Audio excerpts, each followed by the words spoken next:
Tonight we begin CBS 2 News at 11 o'clock with breaking news. Former President George W. Bush has died.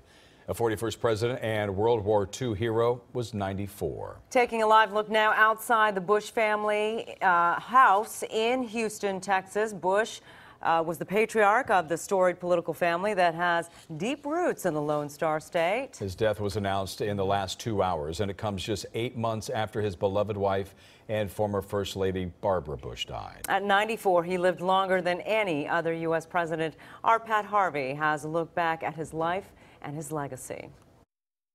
I, George Herbert Walker Bush, do solemnly swear. When George Herbert Walker Bush took the oath of office in 1989, he already had an impressive legacy. World War II hero, Texas oil man, director of the CIA, and vice president. Politics would dominate his life. Bush was born in 1924 in Milton, Massachusetts. On his 18th birthday, he enlisted in the Navy, becoming the youngest fighter pilot in World War II. During an air raid in the Pacific, he was shot down, a rescue famously captured on film. I knew that if something didn't pick me up, I would be captured. Shortly after returning from the war, he married Barbara Pierce. They would have 6 children and 17 grandchildren. Wisest, smartest, most decent, caring person I know. Bush studied at Yale University. He graduated Phi Beta Kappa in just 2.5 years, but he left New England to make it on his own. He carved out his fortune in the wildcat oil fields of Texas. What a day! In the 60s, Bush turned to politics. He was elected to Congress in 1966 and became a power player in the Republican Party. Leaving the door open. In 1980, he ran unsuccessfully against Ronald Reagan for the GOP nomination, then agreed to be Reagan's running mate. He was Reagan's vice president for 8 years before becoming the 41st president of the United States. I will faithfully execute the office of President of the United States. During his one term in the White House, Bush signed the treaty that ended the Cold War. He played a key role in the reunification of Germany. The following year, he took on Saddam Hussein for invading Kuwait, launching Operation Desert Storm, the first Gulf War. A new world order can emerge, a new era. Bush formed a coalition of 30 nations to liberate Kuwait in just 6 weeks, but he was criticized for not removing Iraq's defiant leader. After the war, the economy slowed down. Read my lips. No new taxes. Bush was forced to break that campaign promise and raised taxes. As the economy continued to sink, so did his approval ratings. And in 1992, he lost the election to Bill Clinton. In later years, the former rivals raised millions for victims of the tsunami in Southeast Asia and Hurricane Katrina. Bush remained active during retirement. He saw his oldest son become president, and another son, Jeb, serve as Florida's governor.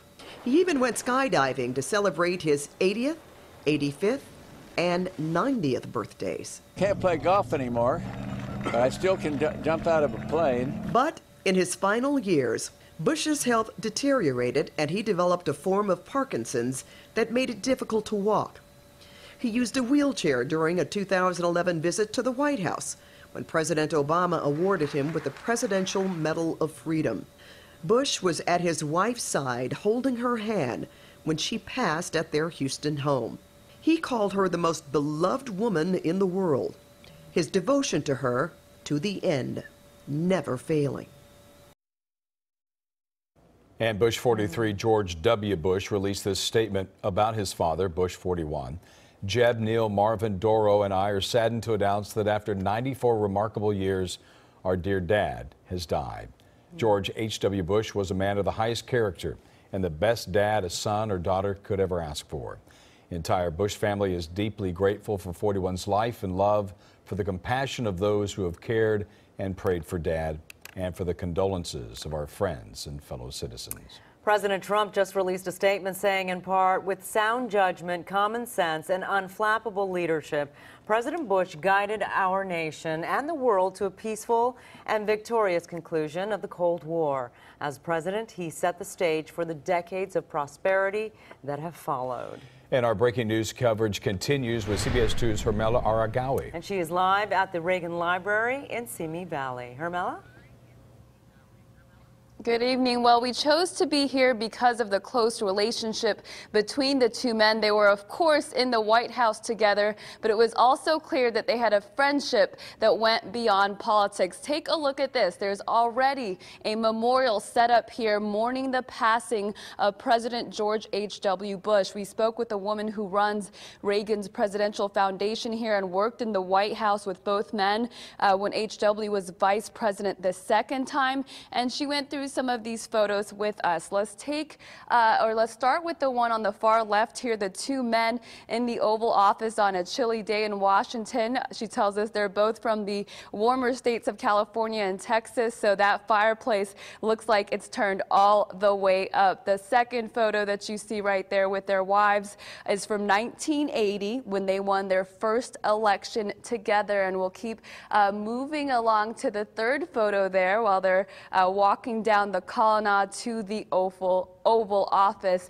She tells us just by looking at all of these photos here that it's clear that both men were people persons. They were friendly. They were always joking around. That fourth photo there is from their 1984 re-election, and that fifth photo is one that is very significant to foreign politics. She tells us it was towards the end of President Reagan's administration.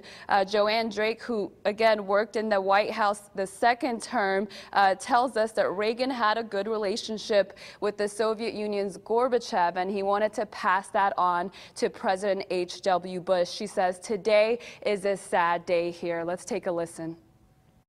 Honestly, we've lost one of the great ones. You know, I think an era in politics has really ended today with his death. He was honestly the best vice president I've known, certainly in my lifetime, but I don't say that lightly. I think he didn't go in wanting to be president. He went in knowing he was going to be a partner to the president, and he had a lot of ideas and he shared them, and Ronald Reagan relied on him. Drake tells us with the passing of President H.W. Bush, it is clear it is the end of a particular era in politics. Live in Simi Valley, Hermela Aragawi, CBS 2 News. Indeed. And the president had California ties. He once called Bakersfield home for a short period of time where he sold oil field equipment.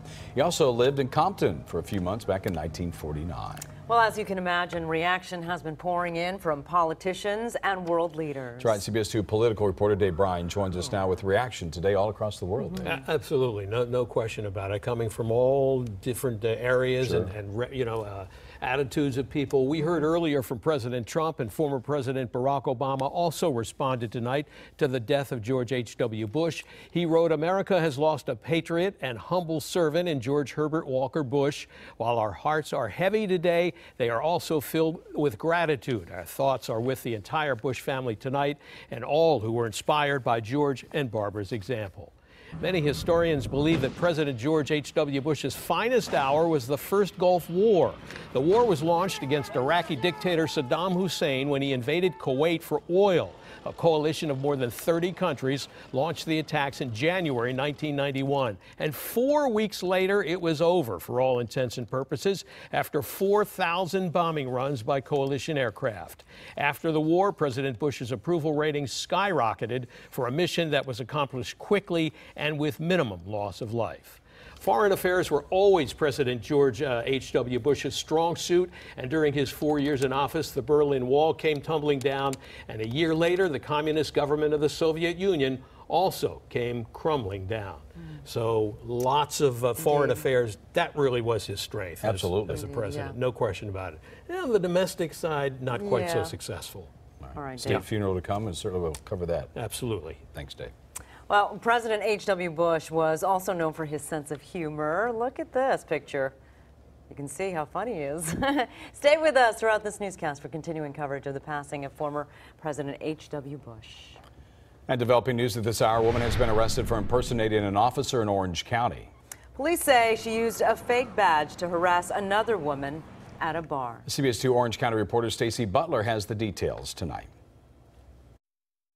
I can't believe somebody come in here and pretend to be a cop or a bounty hunter. Locals at this popular neighborhood bar in Tustin can't believe that another customer, 54-year-old Denise Lotta, is behind bars for apparently impersonating a fugitive recovery agent, flashing a badge, and harassing and groping a female regular at the bar. She just scared her to death. She didn't know what was going on. Judy Barrier says the victim is still shaken up after police say Lotta walked into this Tustin bar, claimed to be a fugitive apprehension officer, and demanded the victim show her ID. Then investigators say Lotta cut up the ID and threw it away.